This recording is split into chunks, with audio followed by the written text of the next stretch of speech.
Hello everyone, class 8 आप लोगों के एग्ज़ाम में संस्कृत के एग्ज़ाम में कौन कौन से चैप्टर्स आ रहे हैं आप सभी को पता है। फर्स्ट टर्म में आपका चैप्टर आ रहा है 2, 3, 4 एंड 9 एंड सेकंड टर्म में आ रहा है आपका चैप्टर नंबर 10, 11, 14 एंड 15। ठीक है, उसके अलावा आप लोगों को करना है धातु रूप गम, अस और पा। जो भी 5 लकार हैं उन सब में आपको धातु रूप करने हैं। उसके बाद आप लोगों को मुनि, साधु, नदी और मधु इन सब के शब्द रूप करने हैं। ठीक है, और आप सभी को पता है बेटा अपठित गद्यांश आते हैं आपके एग्ज़ाम में, जिसमें आपको एक पैराग्राफ दिया होता है और उससे रिलेटेड आपको क्वेश्चंस देखने होते हैं, क्वेश्चंस के आंसर्स लिखने होते हैं पैराग्राफ को देख के, जो कि बहुत आसान सा क्वेश्चन होता है, वो आप सभी करेंगे। ठीक है, उसके बाद में आप सबके एग्ज़ाम में किम और तत् को लेकर सर्वनाम शब्द आएंगे, जिनके बारे में मैं आगे वीडियो में एक्सप्लेन करूँगी आपको कि किस तरह से आपको लिखना है। उसके बाद में आपका उसके अलावा आपका ये अभिता, परितः, प्रति, सह, अलम, ये सारे के सारे इनसे आपको वाक्य बनाना होगा। इनके बारे में मैं आगे बताऊंगी आपको, आप लोग देख लेना वो चीज़। और प्लस आपको चित्र के आधार पर कुछ छोटे छोटे वाक्य बनाने होते हैं, वो भी एग्ज़ाम में पूछे जाते हैं, तो आप उसकी प्रैक्टिस भी करेंगे। जैसा कि आप लोगों के फर्स्ट टर्म के एग्ज़ाम में भी आया था कि आपको चित्र को देखकर कुछ छोटे छोटे वाक्यों को बनाना। तो मैं आपको ना आपकी जो टेक्स्ट बुक है उससे बता रही हूँ कि आपको क्या क्या चीज़ें लर्न करनी है अभी आज। सबसे पहले पेज नंबर 10 पे जो क्वेश्चन नंबर 6 है, ये लिखा है ना यहाँ पर, ये क्वेश्चन नंबर 6 ये आपके लिए इंपॉर्टेंट है, इसको आप लर्न करना। उसके बाद आपका चैप्टर नंबर जो 3 है, चैप्टर नंबर है आपका कौन सा 3, पेज नंबर आ जाएंगे आप लोग 16 पे। क्वेश्चन नंबर 4 ये इंपॉर्टेंट है, आप लर्न करेंगे। उसके बाद क्वेश्चन नंबर आपका जो ये क्वेश्चन नंबर 4 के बाद ये 5, फिर 6। ठीक है, फिर 6 के बाद आपका 7 क्वेश्चन ये लर्न कर लेना। उसके बाद आ जाएंगे आप लोग चैप्टर नंबर आपका जो है 4 पे आपको लर्न करना है क्वेश्चन नंबर 3 के बाद में आप लोग 3 के बाद में आप सभी जो हैं वो 4th क्वेश्चन लर्न करेंगे, 4th क्वेश्चन। और उसके बाद आप लोग लर्न करेंगे 6th और 7th क्वेश्चन, 6th और 7th। इसमें जो आंसर लिखे हैं तो हो सकता है कि आंसर गड़बड़ होगी, किसी बच्चे की बुक है। ठीक है, तो आप अपने जो आपके टीचर ने कराए हैं आप उन्हीं आंसर्स को करेंगे। ठीक है, उसके बाद में ये जो इसका 7th का सेकेंड वाला पार्ट है, ये भी आपको करना है। ठीक है, उसके बाद में आप लोगों को आना है चैप्टर नंबर 9 पर। चैप्टर नंबर 9 पे आएंगे आप सभी। 9 में आपको करना है, 9 में आपको करना है, इधर आ जाइए, पेज नंबर निकालेंगे। पेज नंबर है आपका 65। ठीक है, 65 पेज नंबर पे आपको क्वेश्चन नंबर 5 करना है, 5। उसके बाद क्वेश्चन नंबर इसका 5 का सेकंड वाला पार्ट ये भी करेंगे आप सभी। ठीक है, सेकंड वाला पार्ट ये भी करेंगे। उसके बाद ये वाला पार्ट भी करना है आपको। पेज नंबर कौन सा है, 66 है ये। ठीक है, ये वाला क्वेश्चन भी करेंगे और 7 क्वेश्चन भी करेंगे। ठीक है, उसके बाद में आप आ जाएंगे चैप्टर नंबर 10 पर। ये जो है नीति नवनीतम। ठीक है, ये जो चैप्टर है बेटा, इसमें कुछ श्लोक दिए हुए हैं जो आपके एग्जाम में पूछे जाएंगे। श्लोक के बेस पे कुछ क्वेश्चंस आएंगे, आपको कुछ उनसे क्वेश्चंस पूछे जाएंगे, तो आपको इन श्लोक की मीनिंग पता होनी चाहिए। मुझे लगता है कि सभी के स्कूल में उनके जो टीचर्स हैं उन्होंने इसकी मीनिंग लिखवाई होंगी बच्चों को, और अगर नहीं लिखवाई हैं तो मैं आपको मीनिंग बता देती हूँ इनकी, जिसको आपको प्रिपेयर करना है, क्योंकि क्वेश्चंस तब आप अटेम्प्ट करेंगे जब आपको इनकी मीनिंग्स पता होंगी। तो देखो बेटा, सबसे पहले तो नीति नवनीतम फर्स्ट श्लोक की मीनिंग जो है वो ये है कि जो व्यक्ति अपने माता पिता को नित्य प्रणाम करते हैं तथा बड़े बूढ़ों की सेवा करता है, उस व्यक्ति की आयु, विद्या, यश और बल, ये 4 चीज़ें अपने आप बढ़ती हैं। और मैंने यहाँ पर कुछ शब्दों के अर्थ लिखे हैं, तो इनको आप पढ़ लेना, क्योंकि आपको इनकी मीनिंग पता होनी चाहिए। फिर सेकंड जो है पैराग्राफ, उसका मीनिंग है कि मनुष्य के जन्म के समय जो कष्ट माता पिता सहते हैं, उस कष्ट का निस्तार का मतलब होता है बदला, 100 वर्षों में भी नहीं चुकाया जा सकता है। इसका मीनिंग ये है, और इसके शब्दों के अर्थ भी मैंने यहाँ पे लिखे हुए हैं, आप लोग उसको कर लेना। ठीक है, उसके बाद में जो आपका थर्ड वाला है, थर्ड जो आपका दिया हुआ है श्लोक, उसका मीनिंग है कि उन दोनों का मतलब यहाँ पे है माता पिता तथा गुरु का सदैव क्या होना चाहिए बेटा, सदैव आदर करना चाहिए। यहाँ पे आप लिखेंगे आदर, सदैव आदर करना चाहिए। उन तीनों के संतुष्ट होने पर हमारी सभी तपस्याएं समाप्त हो जाती हैं। ठीक है, तो मतलब अगर मान लीजिए वो तीनों संतुष्ट हैं, मतलब माता पिता और गुरु अगर संतुष्ट हैं तो हमें तपस्याएं करने की ज़रूरत नहीं है। ठीक है, अच्छा उसके बाद में अर्थात हमें हमें हमारी तपस्याओं का फल मिल जाता है। ठीक है, अगर ये तीनों को संतुष्ट कर लेते हैं तो हमें हमारी सभी तपस्याओं का फल मिल जाता है। और इससे रिलेटेड मैंने यहाँ पे शब्दार्थ लिखे हैं, आप लोग एक बार देख लेना। क्वेश्चन नंबर नहीं सॉरी पैराग्राफ जो श्लोक दिया है वो 4 जो है श्लोक है, उसका मीनिंग है कि सब कुछ अपने वश में होना सुख है। ठीक है, अगर मान लीजिए सब कुछ हमारे वश में है तो ये क्या है, सुख है। और अगर हम अपने चीज़ों के लिए दूसरों पे डिपेंड है तो ये सबसे बड़ा दुख है। ठीक है, तो ये लिखा है यहाँ पर सब कुछ अपने वश में होना सुख है और सब कुछ दूसरों के वश में होना क्या है बेटा, दुख है। हमें संक्षेप में सुख और दुख का यही लक्षण जानना चाहिए। तो इसके मैंने मीनिंग यहाँ लिखी हुई है। एंड जो फिफ्थ श्लोक दिया है वो है बेटा, जिस कार्य को करते हुए अंतरात्मा को संतुष्टि मिलती है और उसे प्रयत्न पूर्वक करना चाहिए। मतलब हमारी अंतरात्मा मतलब होता है हमें संतुष्टि मिलना चाहिए, वो हमें ऐसे कार्य करने चाहिए। इसके विपरीत संतुष्ट ना होने वाला कर्म का परित्याग कर देना चाहिए। परित्याग करने का मतलब होता है छोड़ देना चाहिए। ठीक है, ऐसे कार्य हमें नहीं करने चाहिए। इसके कुछ अर्थ मैंने यहाँ लिखे हुए हैं। 6th वाला जो है उसमें लिखा है, दृष्टि द्वारा पवित्र करके पैर रखना चाहिए। दृष्टि द्वारा पवित्र करके पैर रखना चाहिए। दृष्टि द्वारा पवित्र करने का मतलब होता है अच्छी तरह देख कर संभाल कर पैर रखना चाहिए। सत्य द्वारा पवित्र करके वाणी बोलनी चाहिए। मीन्स कि हमेशा हमें सत्य बोलना चाहिए। ठीक है, तथा मन द्वारा पवित्र करके आचरण करना चाहिए। तो मन को पवित्र करके क्या करना चाहिए बेटा, आचरण करना चाहिए। तो ये इसका मीनिंग है और इसके मैंने अर्थ यहाँ पर लिख दिए हैं। तो आप लोग इन श्लोक को अच्छे से इनकी मीनिंग समझ के जाएंगे, क्योंकि इनके बेस पे आपके एग्जाम में क्वेश्चन आपको पक्का मिलेगा। और आपको यहाँ से इस चैप्टर से क्या इंपॉर्टेंट है जो आपको करना है, एक तो 7th क्वेश्चन ये आप करके जाएंगे। ठीक है, एंड उसके अलावा आप लोगों को ये जो पेज नंबर है 73 संधि की आवृत्ति, संधि विच्छेद यहाँ पे दिया हुआ है, इनको आप करके जाएंगे। ठीक है, इनको आप करके जाएंगे। और पेज नंबर 74 पे ये थोड़ी सी और लिखी हुई है यहाँ पर, इनको भी आप कंप्लीट करेंगे। ठीक है, उसके बाद में आप आ जाएंगे चैप्टर नंबर किस पे, 11 पे। 11 वाले चैप्टर पे आपको क्वेश्चन नंबर 4 करना है, ये वाला आप करके जाएंगे अपने एग्ज़ाम के लिए। फिर उसके बाद में 7th का ये जो दोनों पार्ट्स हैं ये करने हैं आपको, अपने एग्ज़ाम के लिए प्रिपेयर करना है। उसके बाद में हम आएंगे चैप्टर नंबर 12 पर। और 12 चैप्टर में आपको क्या करना है, 12 चैप्टर में आपके लिए इम्पॉर्टेंट जो है वो एक तो संधि विच्छेद, एक मिनट ना, 12 चैप्टर ही है ना ये, 12 चैप्टर 12 नहीं आ रहा है सॉरी, 14 चैप्टर पे आएंगे। 14 चैप्टर पे आपका है इम्पॉर्टेंट, ये देखिए 14 चैप्टर पे आप आ जाएंगे पेज नंबर 106 पे, संधि विच्छेद करो। तो ये वाला क्वेश्चन, ये जो है आप ये क्वेश्चन करके जाएंगे एग्जाम के लिए। उसके बाद में इसका ये वाला पार्ट और ये दोनों पार्ट्स करने हैं आपको।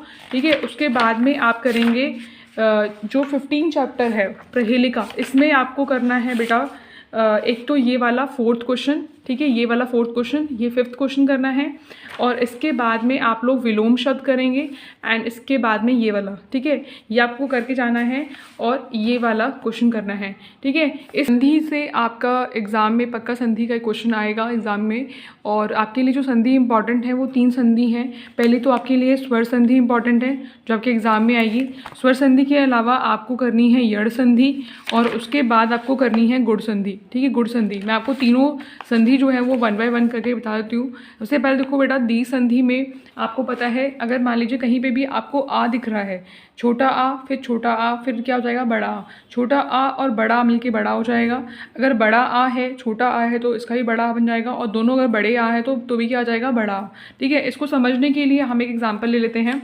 लेट सपोज हमने यहाँ ले लिया है, आपकी बुक का एग्जाम्पल है, मैं समझा रही हूँ आपको। मोर प्लस में अरी, मोर प्लस में अरी। ठीक है, ये लिखा है ना यहाँ पर, एग्जाम्पल आपकी बुक का ही है और बुक के ही एग्जाम्पल आपको लर्न करके जाने हैं। सिंपल देखो, यहाँ पर मुर है तो मुर आपने पढ़ा है ना, अगर मैं मुर का वर्ण विच्छेद करती हूँ तो यहाँ पे क्या बन जाएगा बेटा, मुर का वर्ण विच्छेद भी आपके एग्जाम में आते हैं। जैसे माँ है तो पहले तो आप लिखोगे आधा माँ, आधा माँ प्लस में यहाँ पे छोटा ऊ की मात्रा है ना, तो यहाँ पे आप ऊ लिखोगे इसका वर्ण विच्छेद। फिर यहाँ पे रा लिखोगे, रा मतलब आधा रा, और आधा रा प्लस आ मिलके बनता है मुर। मतलब इस तरह से मुर का क्या हो जाएगा, वर्ण विच्छेद। इट मीन्स रा के बाद छोटा आ भी तो आ रहा है, तो यहाँ पे मिल गया हमें छोटा आ। और यहाँ पे जो ये बना हुआ है ये ऑलरेडी छोटा आ है, आ, और ये देखो रा पे छोटी की मात्रा है, तो छोटा आ इसका और ये वाला छोटा आ और छोटा आ मिलकर क्या बन जाएगा, बड़ा आ ना। तो आप लिखोगे पहले ऐसे वर्ड मुँह और रा, और ये वाला छोटा आ और ये वाला छोटा आ मिलके बड़ा आ की मात्रा यहाँ आ जाएगी, और फिर रा पे छोटी की मात्रा, ये बन जाएगा आपका मुरारी। इस तरह से मुरारी। ठीक है, नेक्स्ट समझ में आ गया ना आप सबको। नेक्स्ट पूछ रहे हैं, नेक्स्ट देखो एग्जाम्पल दिया है आपका, जैसे उन्होंने देखा है पाठ प्लस में, ये भी आपकी बुक का एग्जाम्पल है, पाठ प्लस में आरंभ प्लस पाठ प्लस में आरंभ। तो यहाँ पर देखो ठा के बाद में आ, छोटा आ यहाँ पे इंक्लूड है, और ये क्या है, बड़ा। तो छोटा आ और बड़ा आ मिलके भी बड़ा हो जाएगा। तो आप कैसे लिखोगे इसको, पाठ, उसके बाद में छोटा आ और बड़ा आ मिलके आ की मात्रा जाएगी यहाँ पर, फिर उसके बाद में आधा माँ और यहाँ पे भा और यहाँ पे आ जाएगी विसर्ग। ठीक है, पाठा और यहाँ पे रा भी आएगा, पाठारंभ इस तरह से आना है आपको, पाठारंभ। ठीक है, यहाँ देंगे आप लोग पाठारंभ, इस तरह से आएगा। ठीक है, क्लियर हुई बात। अच्छा, उसके बाद में इस तरह से आपको एग्जाम्पल इसके लिए प्रिपेयर करने हैं। और अगर मान लो आपके उसमें छोटी ई, कहीं पे भी छोटी ई बड़ी ई कुछ दिख रहा है, सब कुछ मिलाकर बड़ी ई बनता है, इससे रिलेटेड भी एग्जाम्पल आपको दिए हैं आपके चैप्टर में, इसमें बुक में लिखे हैं। ऐसे मान लीजिए आपको ले लेते हैं एग्जाम्पल, कवि प्लस में इंद्र, कवि प्लस इंद्र। अब देखो यहाँ पर कवि में छोटी ई की मात्रा आ रही है, और ये क्या है, छोटी ई। तो छोटी ई और छोटी ई मिलकर क्या बन जाएगा, बड़ी। तो मतलब यहाँ हो जाएगा कवि, छोटी ई और छोटी मिलकर बड़ी, तो बड़ी ई की मात्रा लगा देंगे हम यहाँ पर, और आधा नाव द्र। ठीक है, और यहाँ पे विसर्ग भी लगा रखी है, तो हिल देंगे कविंद्र है, इस तरह से बन जाएगा। ठीक है, या फिर हम एक और एग्जाम्पल ले लेते हैं। लेट सपोज हमने ले लिया है क्या, मुनि प्लस में बड़ी ई दे हैं यहाँ पर, ईश्वर है। ठीक है, मुनीश्वर है। अब देखो यहाँ पर छोटी ई है और यहाँ पे क्या है, बड़ी। तो छोटी ई और बड़ी ई मिलके भी क्या बनता है, बड़ी ना। तो आप देखेंगे यहाँ पर मुनी, ना पे छोटी ई और बड़ी मिलके क्या बन जाएगा, बड़ी ही ना। तो बड़ी ई की मात्रा आएंगे मुनि, फिर स्वर, मुनीश्वर है, इस तरह से लगा देंगे आप लोग। ठीक है, इस तरह से अगर कहीं पे भी छोटा ऊ बड़ा ऊ लिख कर आ रहा है एग्जाम में, छोटा ऊ बड़ा ऊ, तो आपको क्या बनाना है, बड़ा ऊ ही बनाना है, बड़ा ऊ। ठीक है, जैसे कि आपको मैं एग्जांपल समझा देती हूँ। जैसे मान लीजिए आपको दिखा है भानु प्लस में उदय, भानु प्लस में उदय है। ठीक है, तो यहाँ पर ना पे छोटी ऊ की मात्रा और ये छोटा ऊ है ना, ना पे छोटी ऊ की मात्रा और छोटा ऊ मिलकर क्या बन जाएगा, बड़ा ऊ, यानी कि भानुदय, ये हो जाएगा आपका। ठीक है, भानुदय। अच्छा, उसके बाद में आपके एग्ज़ाम में कहीं पे भी री वर्ड लिख कर आया हो, री जो है वो री की मात्रा आ जाएगी यहाँ पर, और ला से ला पे मात्रा आ जाएगी यहाँ पे। इस तरह से जैसे मान लो आपको दे दिया है एग्जाम्पल में पितृ प्लस में ऋणम, तो अब क्या हो जाएगा बेटा, पितृ, ये ऑलरेडी यहाँ मात्रा लगा रखी है और ये री है, तो इसके ऊपर ऐसे करके दो मात्रा लगानी है आपको, ड़ा और माँ, पितृणम। ठीक है, पितृणम। क्लियर हो गई बात। तो इस तरह से आपको संधि विच्छेद जो है दीर्घ संधि का करना है।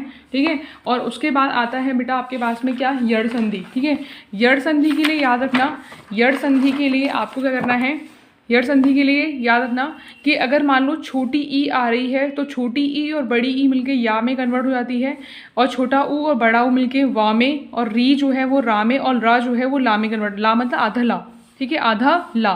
तो जैसे मान लो आपको मैं समझा देती हूँ एग्जाम्पल के साथ में। जैसे सपोज मान लीजिए आपके पास में एग्जाम्पल दिया है यदि प्लस में अपी। ठीक है, यदि प्लस में अपी। अब देखो यहाँ पर हमें ना इससे मतलब नहीं है, हमें इससे मतलब है। यहाँ पे छोटी आ गई ना, यहाँ पे छोटी ई आ गई है, तो छोटी ई अगर आ रही है स्टार्टिंग में, तो ई कन्वर्ट हो जाएगी या पे। ठीक है, या में। तो आप कैसे बनाएंगे, या फिर दा, मतलब क्या बोला मैंने, अगर मान लीजिए यहाँ पे छोटी आ रही है तो क्या बन जाएगा, या में ना। आपको पता है आधा दा, मैंने यहाँ लिखा है आधा दा, और ये छोटी ई और आ मिल के क्या बन गया, या, और पा पे छोटी की मात्रा, ये बनेगा ना यहाँ पे। लेकिन आपको पता है आप इसे और कैसे लिखते हो, अगर आधा द और या आता है तो हम ऐसे लिखते हैं ना, पहले आधा द बनाते हैं, इसके नीचे या ऐसे बना देते हैं, यद्यपि, ऐसे लिखते हैं। ठीक है, यद्यपि। तो आपकी बुक में ऐसे दिया होगा यद्यपि। ठीक है, इस तरह से।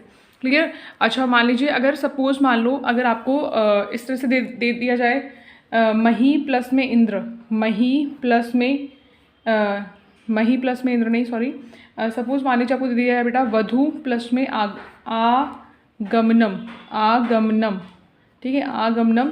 तो वधु में बड़े ऊ की बड़ा ऊ मिल गया ना हमें यहाँ पे, तो जहाँ पर भी बड़ा ऊ आ जाएगा वहाँ वा में चेंज करना है। तो आप लिखोगे यहाँ पर व, फिर आधा, ये जो धा लिखा है इसको आधा धा लिखोगे यहाँ पर, वधु बधु। अब मैंने क्या बोला, ये चेंज हो जाएगा आधा वा में ना, तो यहाँ लिखोगे वा, वा, फिर इसके ऊपर यहाँ पे आकंडा लगाई रखा है ना, वधवा गमनम, वधवा गमनम, इस तरह से लिखना है वधवा गमनम, ठीक है, वधवा गमनम। मतलब ये जो धा है वो तो धा आएगा यहाँ पर, ये छोटे ऊ की मात्रा सॉरी बड़े ऊ की मात्रा और ये जो आ है वो मिलके बड़ा आ बन गया। तो यहाँ पे वध और ये वा में चेंज हो गया, तो वा और फिर आकर डंडा गमनम, वधवा गमनम, ठीक है। अब गुण संधि में क्या होता है, गुण संधि में अगर मान लीजिए आ के बाद में ई की मात्रा आ रही है तो ए बन जाएगा। अगर बड़े आ के, अगर मान लो आ के बाद में छोटा आ के बाद में एक ई की मात्रा आती तो भी ए बनेगा, अगर छोटा आ के बाद में बड़ी ई आती तो भी ए बनेगा, बड़ा आ के मात्रा के बाद में भी अगर ये दोनों आते हैं तो भी ए बनेगा, ठीक है। इस तरह से आपको करना है गुण संधि के लिए। छोटा आ के बाद में छोटा ऊ या बड़ा ऊ आएगा तो भी ओ बनाएंगे, ठीक है। और यहाँ पर भी इस तरह से आ री मिलके अर बन जाएगा। जैसे मान लीजिए एग्जाम्पल ले लेते हैं हम लोग, पर प्लस में उपकार लेते हैं, ठीक है, पर प्लस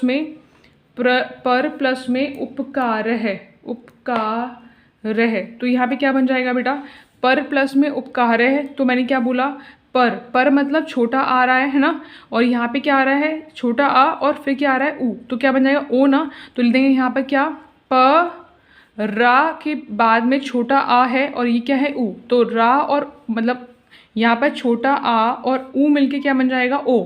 तो पहले हम लिखेंगे प र और आ और ऊ मिलके बन गया क्या बन गया ओ, समझ रहे हो, प र पहले लिखा पर, फिर उसके बाद यहाँ पर छोटा आ है ना, छोटा आ और प्लस में क्या है ऊ, तो छोटा आ और ऊ मिलके क्या बन गया ओ। तो यानी कि परोपकार है, परोपकार है, ऐसे बनेगा परोपकार है, ठीक है। ऐसे ही अगर मान लीजिए मैंने लिखा है बेटा क्या, सपोज मैंने लिखा है देव प्लस में ईश है, ये सारे एग्जाम्पल जो हैं आपकी बुक ही हैं, देव प्लस में ईश है। तो यहाँ पे क्या आएगा, ये छोटा आ है और ये बड़ी ई, छोटा आ और बड़ी, छोटा आ और बड़ी ई मिलके ए बन जाएगा ना यहाँ पे। तो यहाँ लिखेंगे देव, देव और ये बड़ी ई है, तो यहाँ पे छोटा आ, इसके पीछे छोटा आ और ये बड़ी, तो ए की मात्रा ए आएगा ना ए, तो देवे और शह, देवेश है, इस तरह से करना है, ठीक है। तो इस तरह से आपको गुण संधि को कंप्लीट करना है। उपपद विभक्ति भी एग्जाम में आएंगी, इसमें से कुछ इंपॉर्टेंट बता रही हूँ मैं आपको जो आपके सिलेबस में दे रखी है। तो पहला तो आपको करना है अभितः, इस पर आप लोगों को जो वाक्य है वो बनाने के लिए आ सकता है या फिर आपसे वो फिल करवा लेंगे, तो ये लर्न कर लेंगे आप लोग। अभितः ग्रामम अभितः पर्वतः सन्ति, ठीक है, इस तरह से आपको लर्न करना है। ये पेज नंबर आपको 119 पे मिल जाएगा, इसको लर्न कर लेंगे। उसके बाद में ये वाली जो है परितः, ये आ जाएगा आपके पास में, ग्रामम परितः उद्यानम अस्ति। उसके बाद सहम, सहम का लिख देंगे यहाँ पर, सहम से कर लेंगे अलम, अलम और नमः, ये आपके पास में 1 2 3 4 और 5 ही हो गई। और उसके अलावा भी आपका जो है एक नमः, नमा है, अलम है और सहम, सह भी है, प्रति नहीं है ना, तो प्रति के लिए आप लोग यहाँ से लर्न कर लेंगे। प्रति भी आपके एग्जाम में आएगा, जैसे बालिका विद्यालयम प्रति गच्छन्ति, तो आपको 6 जो है वो लर्न करनी जो आपके एग्जाम में पूछी जाएंगी, ठीक है। अच्छा उसके अलावा आप लोगों के एग्ज़ाम में किम, तत्व और तत्व और क्या कहते हैं आपका किम, ये 2 जो हैं सर्वनाम शब्द भी आएंगे एग्जाम में। तो तत् से, तत् का मतलब क्या होता है वह, वैसे तत् जो है, तत् जो होता है बेटा वह पुल्लिंग में भी होता है, स्त्रीलिंग में भी होता है, नपुंसकलिंग में होता है। तो ये आप लोगों को जो मैं लिखा दिया है वो है पुल्लिंग के लिए, तो आप लोग इसको लर्न कर लेंगे। जैसे सा का मतलब वह होता है, तऊ वे दोनों, ते वे सब, आप सबको ये सब पता है। तम का मतलब उसको होता है, तऊ का मतलब होता है उन दोनों, तान का मतलब उन सबको, ठीक है। इस तरह इसलिए आप लोग इनको नोट करके इनको लर्न कर लेंगे, ठीक है। और उसके अलावा आप लोगों के एग्ज़ाम में जो है वो आ रही है किम और किम, ठीक है। किम जो है वो भी सर्वनाम शब्द आएगा। तो किम का मतलब क्या होता है, किम का मतलब होता है क्या या कौन, और यहाँ पर पुल्लिंग के लिए मैंने लिखा है, तो इसको भी लर्न कर लेंगे। जैसे कहा का मतलब क्या होता है, कौन, किसने या फिर क्या। तो कऊ मतलब दो लोगों के लिए यूज़ करते हैं कऊ, है ना। और कऊ और फिर के, ठीक है, का कऊ के, तो यहाँ पर लिखेंगे। इस तरह से आप लोगों को करना है किम के लिए प्रिपेयर, ठीक है। तो ये जो है वो भी आपके एग्ज़ाम में आ रहा है। अपने एग्ज़ाम के लिए बेटा प्रिपेयर करेंगे और आई थिंक मैंने आपकी थोड़ी बहुत हेल्प जो है वो कर दी होगी। और अगर आपको ऐसा लगता है कि आपकी हेल्प हुई है और आपको चीज़ें समझ में आ गई हैं तो अपने फ्रेंड्स को शेयर करेंगे, वीडियो को लाइक करेंगे, सब्सक्राइब करेंगे चैनल को। Thank you.